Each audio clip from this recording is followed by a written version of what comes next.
Essa é a minha segunda coluna na Mídia Ninja. Eu sou colunista, mas apenas estreiei com Mangabeira e hoje eu vou entrevistar um sujeito que eu admiro muito, que na verdade é meu candidato à presidência da República.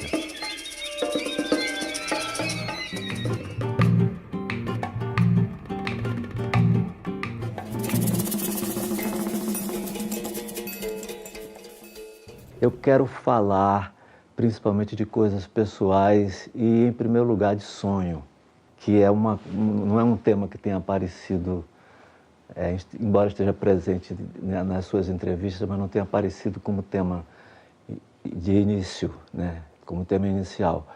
A primeira pergunta que eu quero lhe fazer é: você, anteriormente a ter alguma decisão ideológica a respeito da política no Brasil, teve o sonho de ser presidente do Brasil, anterior à ideologia? É bastante cedo quando emerge em mim a vontade de mexer no destino do Brasil. É evidente que esse meu nascer, não físico, mas o nascer, vamos dizer, da minha inteligência, da minha percepção do meu entorno, da minha coisa, é lá em Sobral, no interior do Ceará, no ambiente dos anos 60, em que o testemunho da miséria, da pobreza, da violência, da injustiça, se entravam por todos os buracos da minha cabeça e aquilo gerou em mim uma indignação muito grande. Dali eu começo a pensar em mexer nisso.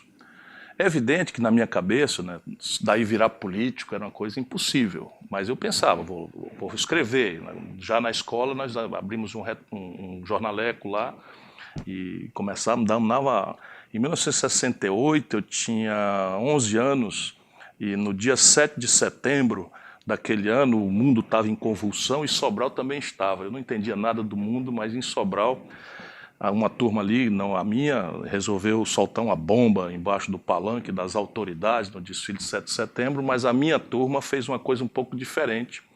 E essa coisa mais diferente dá um pouco a dimensão paroquial da minha vocação naquele momento. Nós pusemos um jumento, né, como é que chama aqui, um jegue, né, para passear no meio do desfile, com um cartaz com o nome do prefeito da cidade, que era uma forma de contestação. Isso chegou a se transformar num sonho de ser um dia presidente da República? Na sequência, sim. Eu brinco sempre que eu devo ter pedido voto na creche, né? Porque a militância no movimento estudantil vem desde o ensino básico, depois restaurar o Grêmio, chego em Fortaleza, o movimento estudantil estava destruído, e a tarefa de consertar. É evidente que o meu sonho um dia era ser vereador na minha cidade, mas não tenho a menor dúvida de que essa era um passo para um caminho de meter a mão. E quando foi que ficou claro para sua cabeça que poderia ser um sonho de presidir o país? Aí foi quando eu governei o Ceará. Aí eu fui prefeito de Fortaleza, comecei a ver que o problema não era tanto dinheiro como às vezes parece, que a forma de ver os problemas mudava a consequência do pouco dinheiro que se tem e se terá sempre.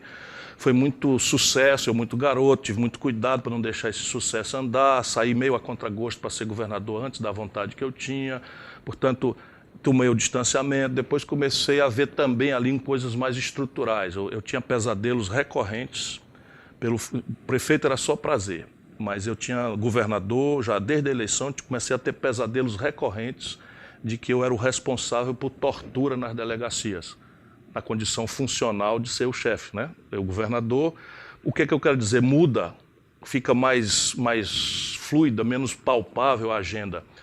Então eu tinha assim pânico, e o outro pânico às vezes também vinha na minha cabeça, é que o governador ia ser encarregado de administrar um banco do Estado, e eu não tinha a menor inteligência do que era banco, e que alguém ia roubar esse dinheiro e eu não ia ver, e o culpado disso era eu. Então eu tinha pesadelos de verdade, assim, eu fui eleito com 32 anos de idade e comecei a tomar algumas providências. Por exemplo, resolvi, toda semana eu visitava 3, 4 delegacias em horas incidentais sem avisar, para criar o fetiche de que o governador está chegando.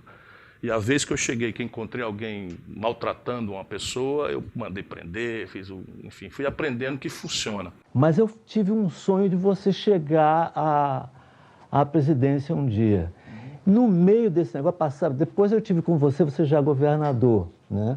Até fui lá no palácio, ficamos uma tarde conversando um pouco. Achei que você estava um pouco mais distante do que quando o período do prefeito, mas estava todo armado de uma... Eu achei até o seu gabinete meio iúpe, assim, na altura.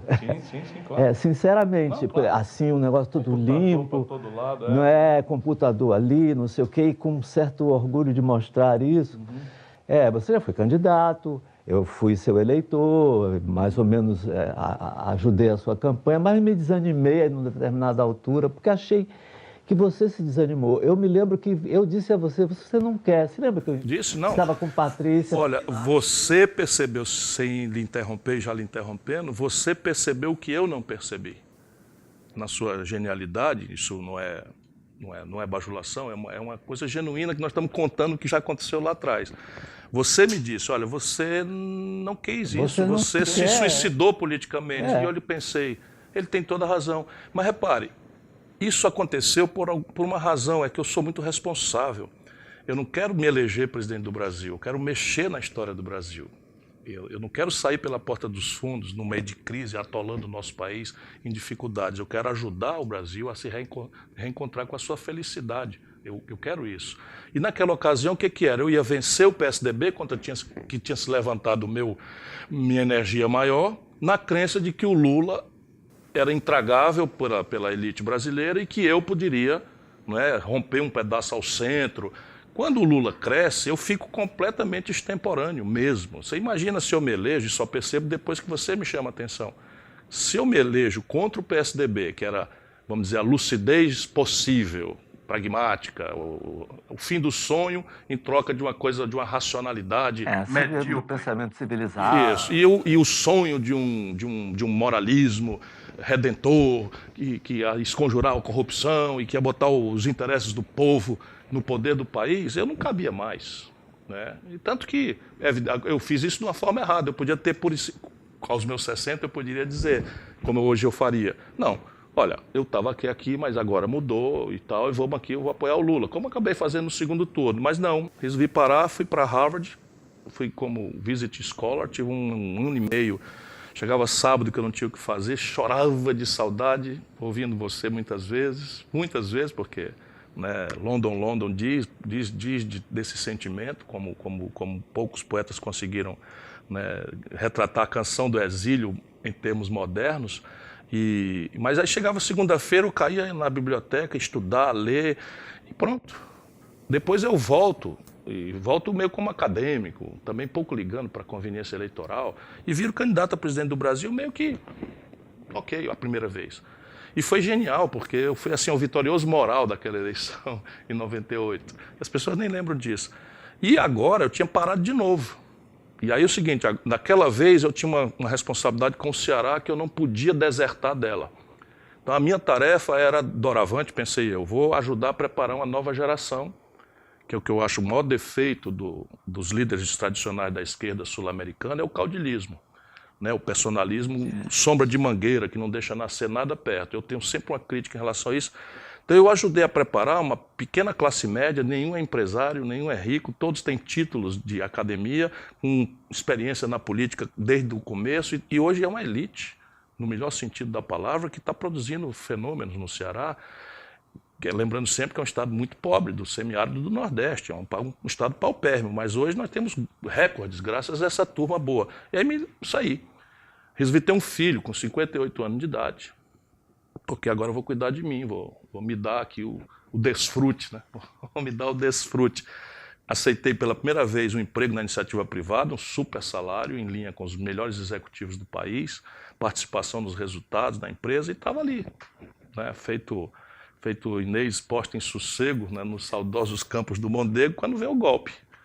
Aí é uma compulsão, aí eu me sinto, eu sou um irresponsável, eu sou um criminoso se eu, com a minha biografia, com a minha vida limpa, porque o surto moralista que se levantou exigia alguém que, não tendo o rabo preso, viesse dizer, olha, isso aí é mentira, esse negócio aí, essa onda de que vai derrubar a Dilma por corrupção, isso é tudo mentira, são os corruptos que estão se reunindo para derrubar um governo de uma pessoa decente. Não há dúvida. Hoje não há a menor dúvida. Mas aí você vê, quando você fala isso, eu chamei o Michel Temer de ladrão, chamei o Eduardo Cunha de ladrão, aí eu, destemperado, olha como é que fala e tal, ok. Hoje, o ex-presidente da Petrobras pediu demissão e você disse no Roda Viva que você poria ele para fora, né? Faz poucos dias, 2 dias, sei lá, eu vi o Eduardo Gianetti. Ele disse no programa do Bial que o Parente tinha feito tudo certo no sentido de recuperar a Petrobras, que a Petrobras se recuperou consideravelmente de onde tinha chegado, né? Portanto, era elogiável e tal, mas que ele tinha errado no negócio dos preços, entendeu? Que era um erro crasso no negócio dos preços do combustível, ficar na dependência do mercado internacional. Especulativo, como conceitualmente sempre foi a questão do petróleo. E essa foi a razão maior de você ser tão veemente. Só essa. Assim, eu tenho perdido amigos, entre eles o Pedro Parente. Essa gente toda, ele é um supergerente, é um cara que tem talento e tal. Agora, ele, como quase todos os meus velhos amigos do PSDB, tomaram-se de uma intoxicação ideológica e substituíram a observação empírica da realidade por intoxicação ideológica, por um filtro que é estúpido. Vamos raciocinar juntos aqui, ninguém precisa ser especialista em petróleo.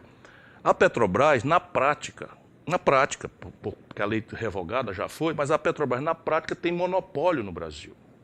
Então, se eu, em tese, vamos lá, liberal como Gianetti, que é o que ele percebe, se eu, em tese, quero que a Petrobras seja um elemento do mercado, eu tenho que expô-la à competição do mercado, de maneira que ela vai com seus preços até o ponto em que o mercado concorrencial impeça esse preço de extrapolar. E aqui que está, o Pedro Parente nessa coisa aí foi pelo caminho, pela lei do menor esforço. Então, repare bem, o Brasil produz um barril de petróleo por $17. Isso é concreto. Se você botar o dobro em cima de imposto, de ineficiências, e o diabo não falta ineficiências, a Petrobras bota um barril de petróleo no mercado por $33. Lá fora, hoje, bateu em $75. E a OPEP vai empurrar isso para $80, $90, porque daí ela volta, senão começa a viabilizar com competidores, com as tecnologias novas que os americanos desenvolveram em petróleo de xisto, etc. Então ela não vai voltar daí. O que é que faz o Pedro Parente? Desconsidera o custo da Petrobras e bota o custo da especulação internacional como ponto de partida de calcular o preço. Assim é garapa, como diz no Ceará, moleza. Por quê? Porque a Petrobras, tendo monopólio, não será contestada. E aí o que aconteceu? Ao fazer isso, ele reduziu a capacidade de refino do Brasil, que existe e está 30% ociosa. Então nós temos capacidade de processar 100, fazendo a gasolina aqui mesmo, gerando emprego aqui mesmo, estamos processando 70. E aí o mercado importador viu esse buraco e está importando em linha com o preço monopolista da Petrobras. E mata o Brasil. E assim, aí vê-se tudo isso, é uma fraude, e achando pouco, Caetano, depois de um acordo ridículo que espetou na conta dos interesses do povo, cortaram em universidade, cortaram em educação, cortaram em saúde, para fazer um subsídio de 15 dias no óleo diesel, que não resolve nada. O Pedro Parente, só para testar o mandonismo despótico esclarecido, vamos aceitar que seja isso, fez um reajuste da gasolina 3 dias depois do olho do furacão, de 1% quase num dia. Ou seja, não respeita ninguém, por isso que eu estava tão indignado. Então agora, não basta tirar o Pedro Parente, é preciso colocar em perspectiva a política de preço da Petrobras. Na prática, vamos dizer assim, com esta política, a Petrobras vai ter 70 bilhões de excedente, de lucro. O que a gente faz? Dá para os acionistas minoritários, como o mercado financeiro pede, que são eles os donos, ou a gente transfere esses 70 bilhões para o interesse público. Isso é bem sintomático do projeto que nós queremos para o Brasil. Ou fazemos um de dois, né? Garantimos aí uma indenização a maior pelos prejuízos que a Petrobras teve no passado, abater sua dívida e transferimos o resto para a população. Parece que a virtude, como já dizia São Tomás, o de Aquino está no meio. Agora eu vou lhe perguntar, como você vê o peso dessas resistências? Porque para essas coisas acontecerem, apesar da consciência que havia no PSDB como um esboço de Partido Social Democrata e depois no PT, num partido à esquerda desse... O único cara que pensa com sofisticação no PSDB é o Fernando Henrique. E o Fernando Henrique, eu noto. Ele é o único cara lúcido, ele compreende, ele sabe o que está acontecendo e ele desiludiu-se. Porque o ex-esquerdista no Brasil, ele assume um de dois. Ou ele vira um desiludido cínico, não acredita no povo, e acha que a questão do Brasil é esse despotismo esclarecido, de impor uma eficiência mercadológica que faça do Brasil um bom moço reconhecido internacionalmente. Então nós vamos ser socorridos da nossa tragédia socioeconômica pelo dinheiro dos outros, porque a gente não é capaz de ajuizar nosso esforço aqui de formação bruta de capital, de formação da nossa própria poupança para financiar o nosso desenvolvimento. Ou o ex-esquerdista no Brasil virou um cara generoso, que afirma essa generosidade numa certa perplexidade, que é muito melhor, muito mais generoso, uma perplexidade, dizer, caramba, o que eu acreditava morreu, ou as referências seguras de um marxismo-leninismo não parecem ter guardado coerência com a sofisticação que o mundo tomou, as tecnologias, os ganhos de produtividade, a capacidade que o capitalismo teve na Europa de se reinventar com o welfare state, o estado de bem-estar. Eu vou ficar aqui olhando generosamente as novas ideias, os jovens, os valores que estão acontecendo. O Fernando Henrique é aquele primeiro. Então, e ele quebrou o Brasil. Não porque quis, mas porque caiu na ilusão de que a sorte que o real tinha imposto ao país era para sempre. E o real, na verdade, financiou um ciclo de consumo que mandou muita gente para um ambiente de satisfação com a vida, porque o imposto inflacionário era muito perverso, mas aquilo não se sustentava porque o país não desenhou o seu projeto de produção. Então, é uma explosão de consumo, sem retaguarda na produção, deu-se a importação explosiva, o país quebra. Quando quebrou, ele ficou na mão dos norte-americanos, que controla o Fundo Monetário Internacional, que controla o Banco Mundial, que era de onde ele tinha que ir buscar dinheiro para atravessar até a reeleição. Eu conheço esses acordos todos, sei de detalhes até escabrosos, porque fui ministro da Fazenda antes, com o Itamar Franco, e o Itamar Franco chegou da Flórida, uma reunião constrangedora, me fez acertar, eu calado ficava, mas assenti, porque seria um constrangimento, um acordo com a Raytheon para não fazer concorrência para o projeto Sivan, porque o Clinton botou a faca no pescoço dele, o Clinton recém-eleito e tal. E eu conheço esse jogo todo desde sempre. Então, e o Fernando Henrique, então, precisou entrar nessa agenda. E como ele é obrigado à força a entrar, ele começa a nobilitar. Ele é muito inteligente.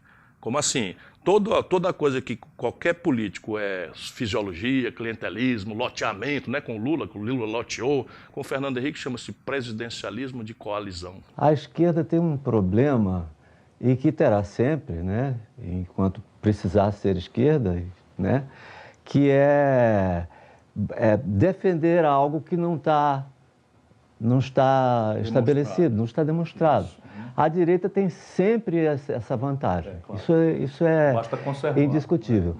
E nós tivemos as experiências das revoluções socialistas e do próprio histórico do marxismo, nas tentativas práticas, que são desastrosas, que foram desastrosas, né? Como você pesa essas coisas, entendeu? Aí eu tenho pensado muito nisso com os meus botões. Quando eu volto da luta na rua e tal, eu paro para pensar e eu acabo chegando ciclicamente à mesma conclusão. Eu quero correr esse risco. Eu quero explicitar esse risco, eu quero contemporizar, eu não quero dar murro em ponta de faca.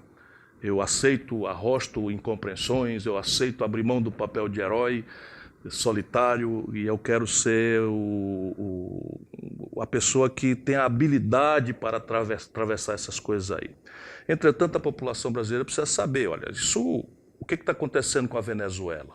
Os caras ficaram furibundos comigo porque eu não entrei nessa linha que uma certa elite brasileira entra, embora eu tenha dito com clareza que não aprova o regime do Maduro. Eu vi sua resposta na mas eles tiram essa parte, mas é porque eu conheço também episódios históricos, não é, recentes. Eu conheço, por exemplo, Fernando Henrique desarmando um golpe no Paraguai pelo telefone. Eu conheço a história do Lula salvando a vida do Chaves, sequestrado pela escória da Venezuela com apoio, infelizmente, dos americanos. Esse é o papel do Brasil, mediar esse conflito. Mas veja, eu não aprovo o regime do Maduro, mas ali o que está é petróleo. O que está desestabilizando o Brasil é petróleo. Toda a nossa sorte foi levada a riscos tremendos por conta de sermos a terceira maior reserva de petróleo cubados, ou seja, já ponderados do mundo, incluindo o pré-sal, não é? E toda a desestabilização do mundo árabe, a Líbia, né, a Arábia Saudita, o Irã, o Egito, tudo isso é petróleo. Tudo isso é petróleo. Então não tem ilusões, vai acontecer também no Brasil. E, no caso brasileiro, você tem uma associação desse interesse estrangeiro com o interesse de um grupo de barões do mundo financeiro. E eu sou o cabra marcado para morrer por essa coalizão, né? Eu penso que metaforicamente, no momento em que ele fala, mas eu, pelo que penso, pelo que já falei, por isso que, por exemplo, examino a minha vida, não dá para acusar de corrupção, dá uma olhadinha na minha vida, não dá para acusar que eu não entreguei as tarefas o que é uma coisa notável. Para um país como o nosso. E você ocupou muitos cargos. Muitas então oportunidades. Você devia ter um plano grande aí. Nunca nem para ser absolvido respondi por mal feito. Você tem uma ideia de grandeza, né? Eu assim, tenho real. Do Brasil. Eu tenho uma ideia de grandeza do Brasil. De grandeza, de atingir uma grandeza como pessoa humana? Não parei para pensar nisso, mas eu tenho uma vontade de me projetar para a história. Esse prêmio eu busco. Esse prêmio eu busco. É isso que eu estou chamando de grandeza.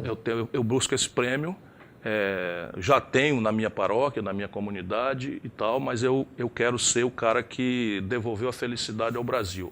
Na América Latina, todos os esboços de resistência a esse esquema que é internacional e que tem suas feições nacionais em cada país, tem encontrado uma resistência brutal. Como você vê a sua chegada como uma possibilidade de ultrapassar essa...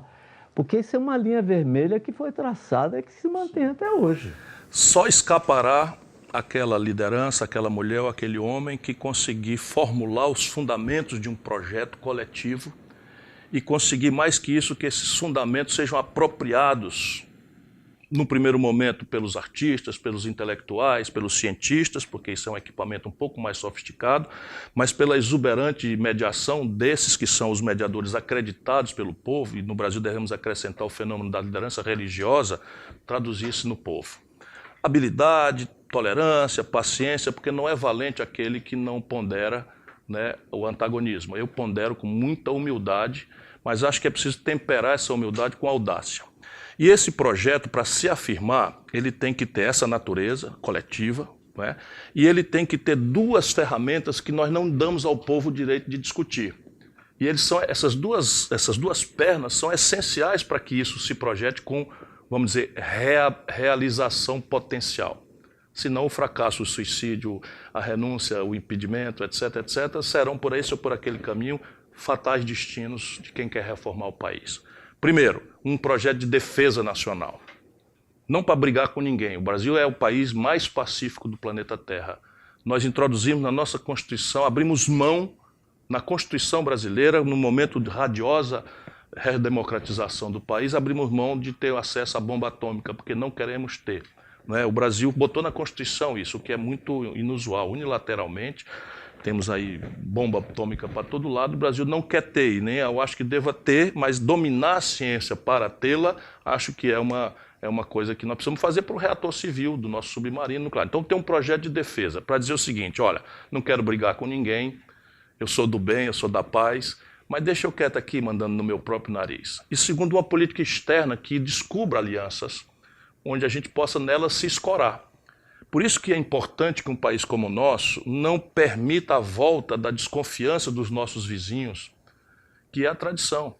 O Brasil português preservou o uno, o Brasil espanhol arrebentou-se todo, e nós somos uma nação relevante. E é nosso papel natural de mediar nossas vizinhanças, de evoluir com eles, de apoiá-los, de pressioná-los em momentos de desvio, etc., etc. Não tomar lado de gendarmeria, de interesses estrangeiros na região ou muito menos de interesses imperiais. Então essa política externa tinha sido rabiscada, mas sem muito conteúdo prático.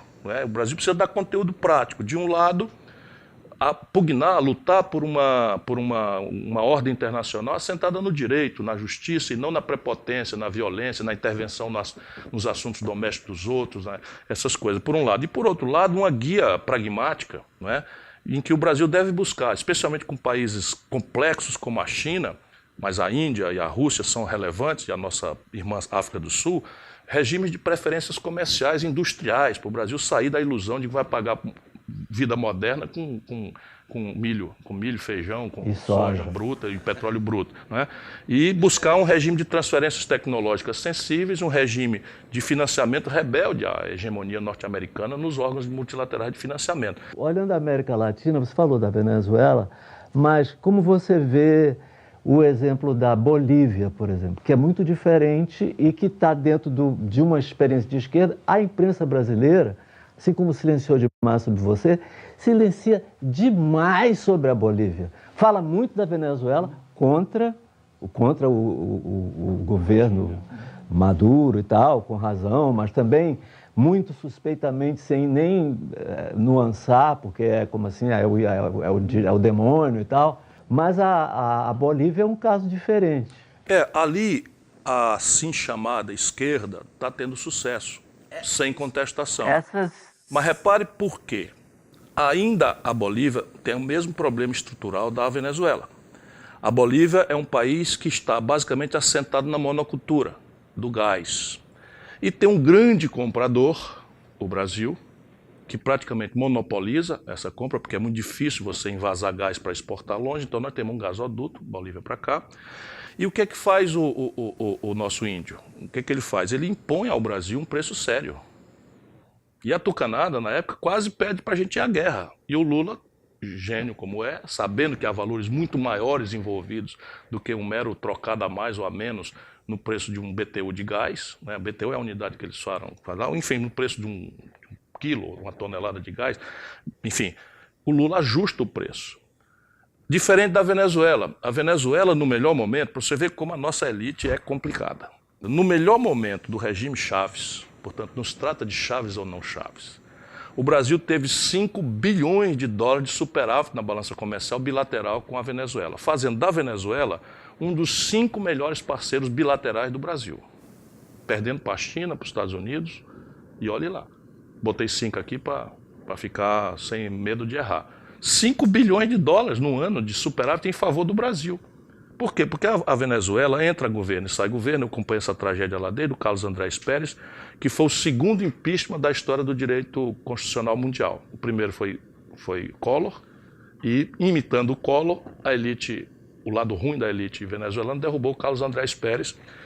E a Venezuela era um país que simplesmente ditaduras e pós-ditadura, da Colômbia para baixo, em todo canto, a Venezuela era um país social-democrata, exemplar, modelar, porque, enfim, mas a Venezuela entra governo e sai governo, não trata de redesenhar o seu pacto de financiamento e está com os ovos todos numa cesta só, que é petróleo, tendo os norte-americanos como seu grande comprador.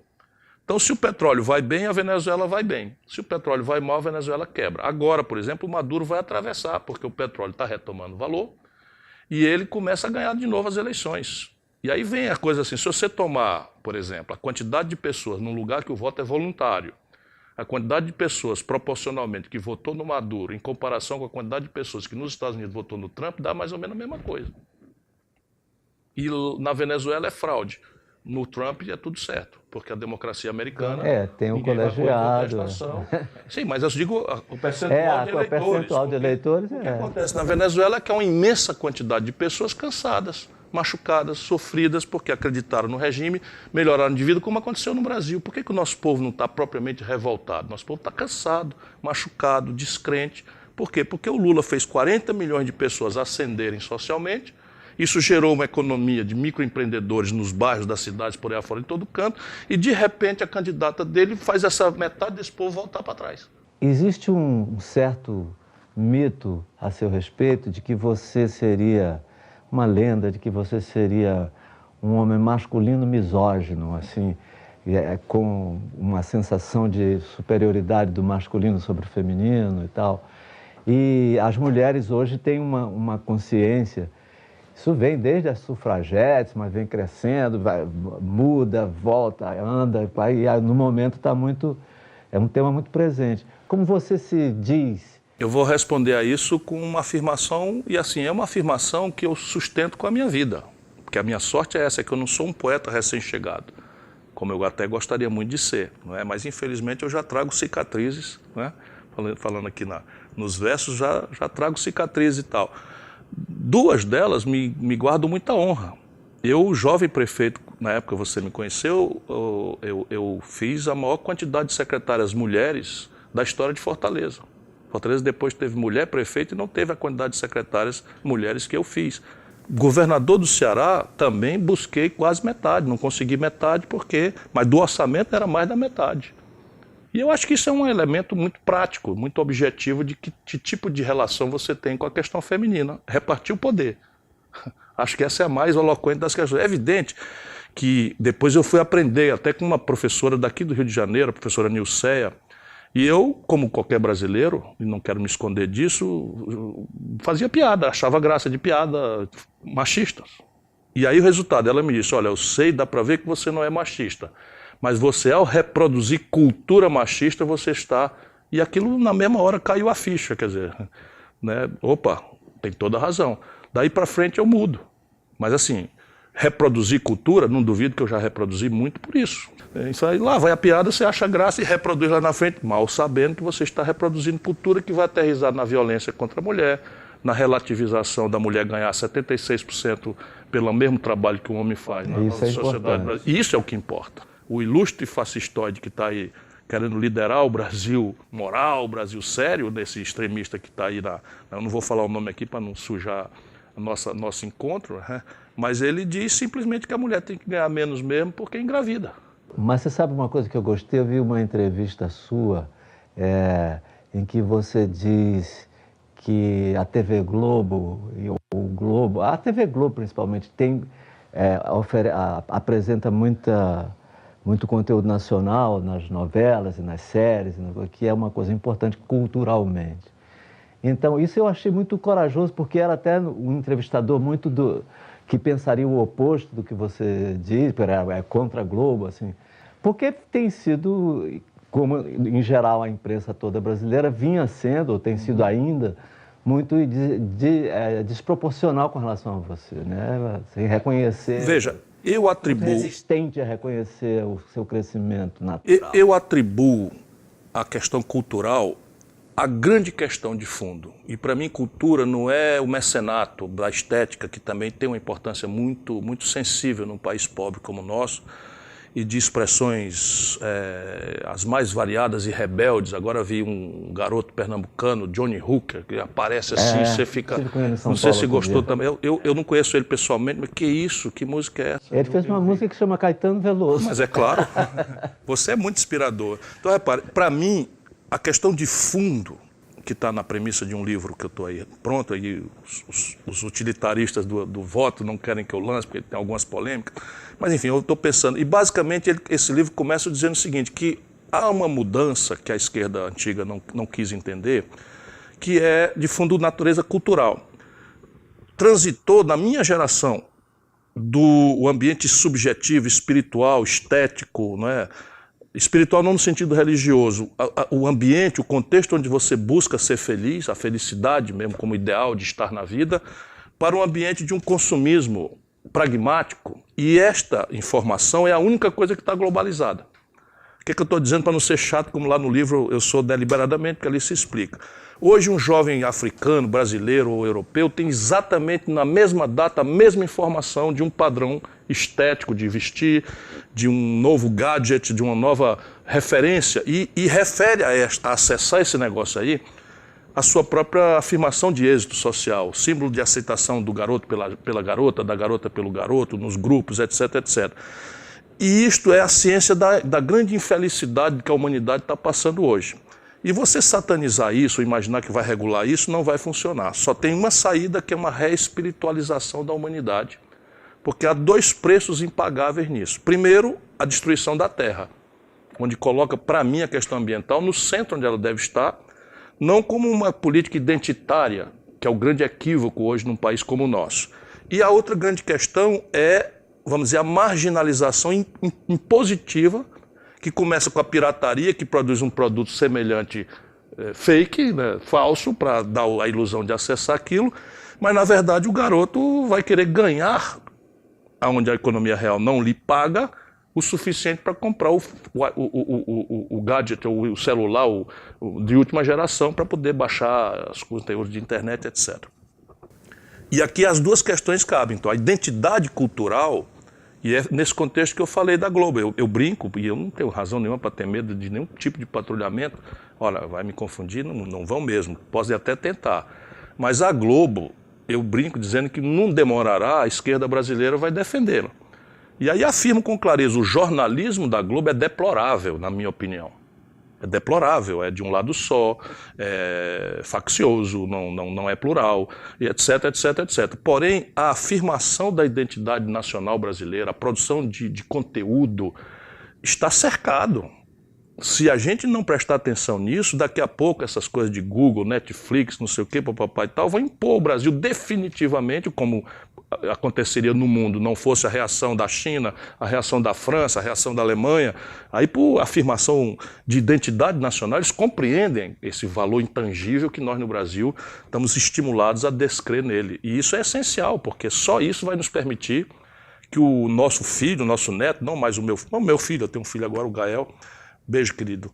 Né? Com saudade monstra, 2 anos e 6 meses. O Gael, eu vou ensinar ele a fazer 3 perguntas ao invés do consumidor convencional, que só faz uma. Constrangido por um desejo, a gente pergunta quanto custa. E vai ali, cai naquela. O novo consumidor ele tem que perguntar quanto custa, porque sempre será uma diferença entre a oferta e nossa capacidade de comprar, mas vai perguntar também a quem aproveita economicamente o meu ato de consumo. E aí, crescentemente, nós vamos começar a tomar a decisão de comprar coisa um pouquinho mais cara, porque aquela coisa gera emprego para o meu comunitário, para o meu irmão, para o meu companheiro de comunidade. E terceiro, se o meu ato de consumo, na origem, no rejeito, esse ato é amistoso ao meio ambiente, à Gaia, à Terra. Né? Isto é o que eu considero. Portanto, meio ambiente é uma coisa que tem que perpassar o modelo mesmo de desenvolvimento. E eu digo por quê? Lá vai outra provocação. No nosso país, há falta de projeto. Nós estamos assim, tem a turma do bem, que muito corretamente defende a integridade do meio ambiente, fica preocupado com o efeito de uma barragem sobre o bagrão, um peixe que precisa, né, migrar, sobre as comunidades, etc., afetadas por barragem, e isso é muito nobre, não estou dizendo que não é. Mas tem uma outra turma que é encarregada de não deixar faltar energia a preço razoavelmente módico para o nosso povo mais pobre da favela também poder ligar a luz, ligar o telefone, ligar a geladeira, ligar, enfim, as coisas da vida, né, da vida elétrica. E essa turma do mal. Então nós precisamos fazer o quê? Nós temos que ter um projeto nacional de desenvolvimento, é a minha obsessão, em que os ambientalistas sejam constrangidos a dizer de onde vem a energia, em que padrão, e os encarregados da energia têm que dizer aos ambientalistas como fazê-la, mitigando os efeitos disso sobre o meio ambiente. Porque a presença do ser humano na Terra é hostil ao meio ambiente. A rigor, se as coisas continuarem como estão, nós vamos destruir a Terra. Essa teoria de Gaia é um livro que você deve ter lido, é extraordinário. O professor disse assim, a Terra não está com problema não, quem está com problema é a humanidade. O Brasil tem a matriz energética mais limpa e mais barata do mundo. Muita água. Porque é de base hidráulica. Se isto for verdade, a gente cai no que a gente chama no interior do Estado de brete, é uma espécie de corredor que você entra aqui e só sai acolá. Porque se é limpa e barata a energia hidráulica, é a hidrologia que nos indica onde vamos tirar a energia. A hidrologia está desenhada aí há milhões de anos, pela natureza, pela mão de Deus, né? E onde há aclive, declive é onde há potencial de carga, porque você não usa água para gerar energia, você usa só a força motriz nas turbinas que modernamente. Então você vai chegando nos pontos meio que dados.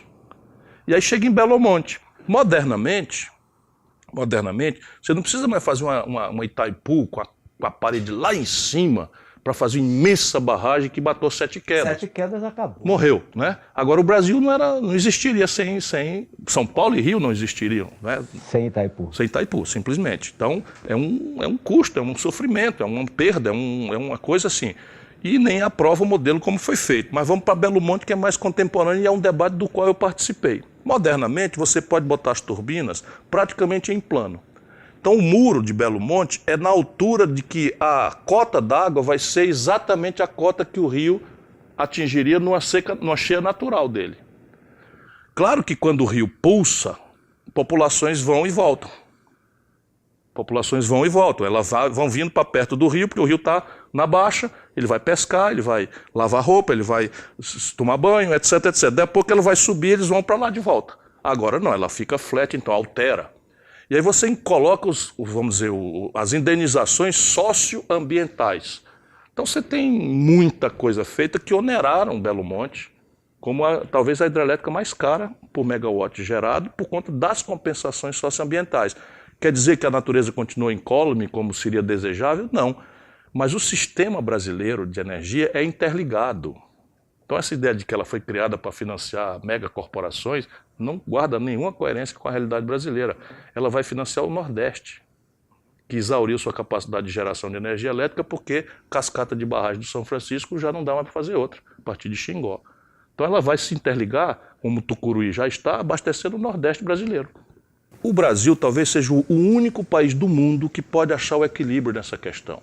Como? Dando conteúdo prático ao conceito moderno de desenvolvimento sustentável. E isto significa zoneamento econômico e ecológico, significa um poder regulador do Estado que tem que ter o que os americanos chamam de enforcement, porque as leis no Brasil nem são tão ruins. Claro que nós temos tido retrocessos contra os quais eu me bato pesadamente, mas em tempos de golpe nós vamos revogar essas coisas todas. O agrotóxico, por exemplo, que eles resolveram fazer agora, parte por milhão, que na Europa é proscrito, é ilegal, aqui no Brasil eles autorizaram, ou ainda estão em processo também de autorizar. Então esses abusos não tem nada a ver comigo. Eu sou ambientalista mesmo. Criei a primeira comissão de meio ambiente, fui dela ser o primeiro presidente, ainda garoto, também quando não era moda. Na Rio 92 recebi homenagens, não é porque fiz os projetos de saneamento básico de Fortaleza, assim, peguei com 13% dos domicílios, entreguei com 67%, eu tenho compromisso com isso. Mas é preciso ter equilíbrio, porque em um país onde não há projeto, você fragmenta os valores, todos muito justos, todos muito legítimos, mas a soma dos interesses fragmentários não dá o interesse geral da nação. E nós precisamos achar um ambiente onde todos esses legítimos interesses se firam no ambiente de um projeto nacional que seja capaz de conciliar aquilo que é necessário de ser conciliado. Por quê? 207 milhões de pessoas para alimentar, para vestir, para transportar. E isto é um fator, a antropização do nosso território é um fator hostil ao meio ambiente. Tenhamos clareza disso. Mas é possível nesse país, com a terra que temos, com o clima que temos, com o recurso hídrico que temos, com a província mineral que temos, se há um país no mundo capaz de produzir um exemplo, né, de como conciliar as necessidades de saciar a fome, né, e as necessidades do nosso povo com a preservação da natureza, esse país é o Brasil. A minha política, que se houver ocasião, peço que as pessoas procurem conhecer para a energia, para a bioenergia, biogás, biocombustíveis, vai ter centralidade no processo. Mas, evidentemente, aqui já entra outro debate. Por quê? Porque se você começa a usar as terras nobres descuidadamente para produzir etanol, para produzir biomassa, você pode estar comprometendo a produção de alimento. Ou seja, eu tenho que chegar antes fazendo o zoneamento econômico e ecológico, que é uma retórica que todo mundo fala e que não se pratica, mas está na hora de praticar. Você disse que não como é que se diz, que você já é, como é que se diz, vivido nesse negócio todo, mas alguém me contou, eu não li essa entrevista, nem vi, nem sei se foi gravada ou escrita, que você teve um momento que você disse, eu sou o Macron. Não. Em que contexto teria sido isso, se aconteceu? Não, repare, assim, o que eu brinco, eu fiz uma brincadeira, inclusive, com o verso do Roberto Carlos. Quer dizer, eu lendo uma pesquisa, né? Aí, nesse contexto, eu mencionei o Macron. Esse cara sou eu. Eu falei isso. Então, assim, olha, o povo está procurando alguém de ficha limpa, alguém que tem autoridade, alguém que tem experiência, alguém que conhece os problemas do país. Olha, esse cara sou eu, respeitando aqui os direitos autorais do rei, né? O Roberto Carlos. Muito obrigado pela paciência. Fiz você falar demais, puxei coisas, mas você traz uma clareza enorme. Eu quero agradecer ao pessoal que tem paciência de nos ouvir e quero dedicar essa entrevista a James Martins, um baiano jovem, mulato, que foi quem me reanimou a torcer pelo Ciro para ser presidente do Brasil. Beleza. Foi mesmo antes de Mangabeira.